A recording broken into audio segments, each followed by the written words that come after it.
In One Piece chapter 1007, Oda nonchalantly confirmed one of the biggest theories within the One Piece community, and that is that Momonosuke's Devil Fruit is based off of Kaido's Devil Fruit. Now, of course, this means a lot for Momo and how he can power up in Wano, but what really intrigued me more was the fact that Vegapunk experimented on Kaido. So in this video, I want to discuss all the theories surrounding Vegapunk's experiments on Punk Hazard, how they could relate to Kaido, and how it could come back into play in Wano. But before we get started, if you are not yet subscribed to the channel, be sure to subscribe and hit the bell to turn on notifications. We're pumping out content almost every day, so make sure you're subscribed to not miss an upload. Also, when you decide you're having a good time, drop a like for the YouTube algorithm. But let's talk about Vegapunk and what he did on Punk Hazard. And the first thing I think a lot of people overlook is the name Punk Hazard. The name itself has hazard, which is kind of warning something bad to come, and then you have Punk, which is kind of like Vegapunk. So off the bat, before we even got to the island, Oda was kind of already hinting that this island, there was something ominous about it, and it had something to do with Vegapunk. And as soon as we got onto the island of Punk Hazard, we see this warning sign. And what's interesting about this warning sign is that it has this symbol that looks very, very familiar. On that warning sign is this skull-like thing that looks pretty close to Onigashima. And as we know, there's definitely a lot more story tied to Onigashima. A while back, Marco said it really wasn't always referred to as Onigashima. So clearly there's some mystery and history surrounding it, and it could definitely have something to do with that warning sign. But with Punk Hazard itself, it wasn't always a desolate wasteland before it got absolutely torched by Akainu and Aokiji. It was actually a research facility led by Dr. Vegapunk to research weapons. And when we went to Punk Hazard, we saw some of the leftover research that Dr. Vegapunk was working on. And with all of the research that we saw that we know Vegapunk was working on,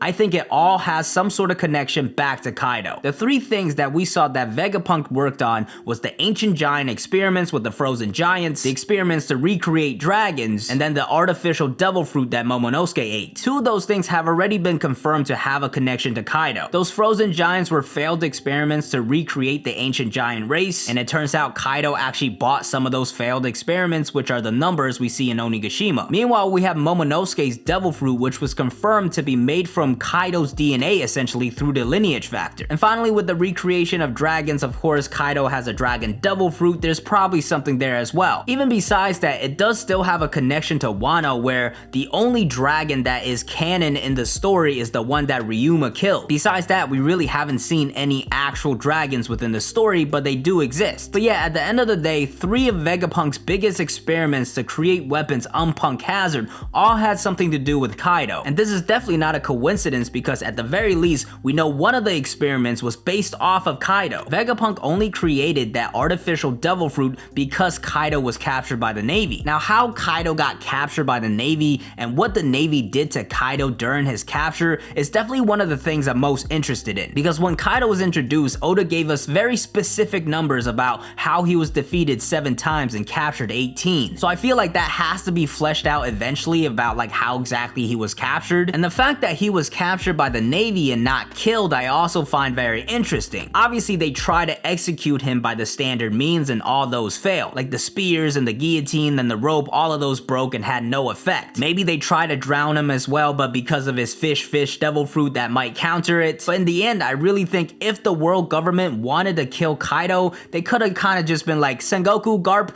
take Kaido to a random island and just beat him to death. It might take a while, but I think they would have done it eventually. So I really just don't feel like the world government and the Navy took all their resources and put it into killing Kaido. And why exactly did they not do that when Kaido is such a threat? Well, we do know they definitely experimented on him and tried to use his power to create weapons. One of such ways was the artificial devil fruit, but I think the other experiments were also based off of him as well. My personal headcanon is that Kaido is a descendant of the ancient giant race. Now, obviously, he's not a pure breed, he's not this absolute giant, but his current size is definitely above average. It's not quite giant level, but it's definitely getting close to there. And of course, he's got horns as well, which we've only really seen within his crew and on ancient giants. Like Oars and Little Oars Jr. are really the only other people outside of Kaido's crew with horns. And of course, you got Onigashima itself, which has giant horns as well. So at the end of the day, my personal belief is that Onigashima, the giant skull, was actually the original Oars. See, the Oars that we saw in Thriller Bark that was supposed to be the continent puller, he's really not big enough. Like, for somebody to have the size and strength to actually pull continents, I don't think ores was big enough. He's much closer in size to the numbers which were failed experiments. Like, I don't even think he could have pulled Thriller Bark, to be honest. So because of that, I really do think he's probably another failed experiment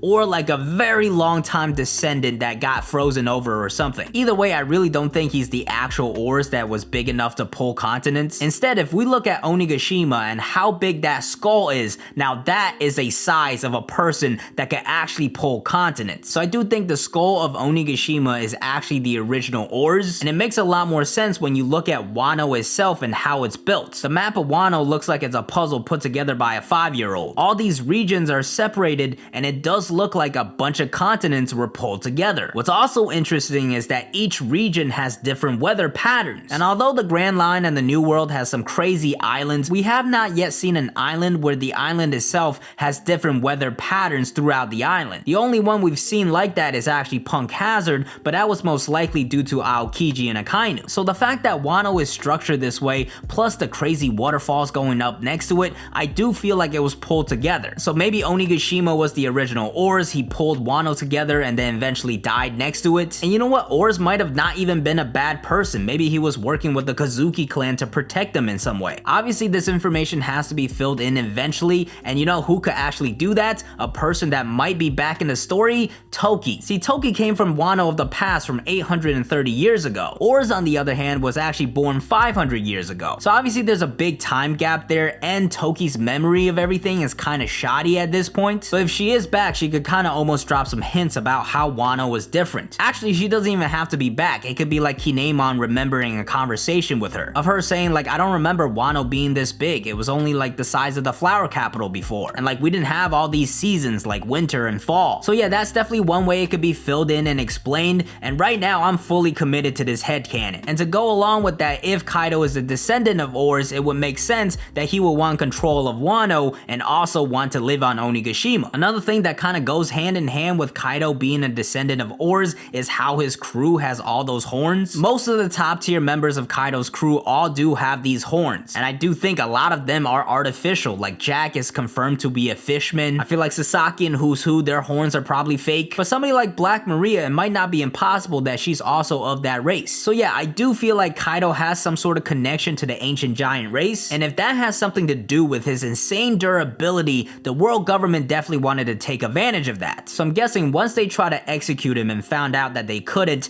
and maybe found out that he was a descendant of the ancient giant race, they decided, hey, let's try to use the lineage factor to recreate the ancient giant race as weapons. And of course that experiment ended up failing, and that's why you have the numbers, and that could also be part of the reason Kaido got the numbers in the first place, because maybe he feels some sort of connection to them because they're experiments of his race. Also, if the lineage factor was used, they might have his DNA as well, so that could for sure explain why Kaido went out of his way to buy the numbers. But yeah, after that experiment failed, they were probably like, okay, let's try to get his devil fruit powers instead. And of course that led to the creation of Momonosuke's devil fruit, but they might have tried to use his DNA to create those dragons we saw in Punk Hazard as well. So overall, I feel like based off of everything that we saw in Punk Hazard and the specific experiments that Oda highlighted on, and how it's all coming back into play in Wano right now, I feel like the experiments we saw in Punk Hazard absolutely were a result of Kaido experiments. Now, how exactly is this gonna really play a role later on? Well, first and foremost, Momonosuke might be really strong. That devil fruit was supposedly a failure, but first off, we do see that it works. Momonosuke can transform, and also the CP0 last chapter kind of gave this hint that it might not be a failure. And really, you just gotta think about how this devil fruit was created, and because of that, it's probably the strongest artificial devil fruit. Think about like the gifters and the headliners of Kaido's crew. Although they're all kind of goofy, they are very capable. So with the Smile devil fruits, even though they have some terrible side effects and not a very high success rate, when you get a good one, it does turn out to be pretty strong. Now, those Smile devil fruits were created by Caesar using the lineage factor. So right off the bat, that's a huge upgrade because Vegapunk's the GOAT. Second of all, it's using the lineage factor which Vegapunk discovered in the first place. And then finally, it's using the lineage and DNA of Kaido. So the devil fruit that Momonosuke ate, if it is a success, it should be a very, very strong devil fruit. Now, obviously, it's still a fake devil fruit, so it's not going to be on the same level as Kaido's. But even if you're able to draw out like 40% of the power of Kaido's devil fruit, that's a huge upgrade for Momonosuke. Like if Momonosuke can use a mini Boro Blast, that's a huge deal. Now, for those power-ups, I think it will come a little later on and he will have to kind of learn those. But the first thing that Momonosuke is going to be able to do, in my opinion, is generating those clouds. And I do think those clouds will be used to counteract Onigashima dropping on the flower capital. The clouds were really the first hint that these two devil fruits had something in common, and also the fact that Yamato explained how Kaido's devil fruit powers worked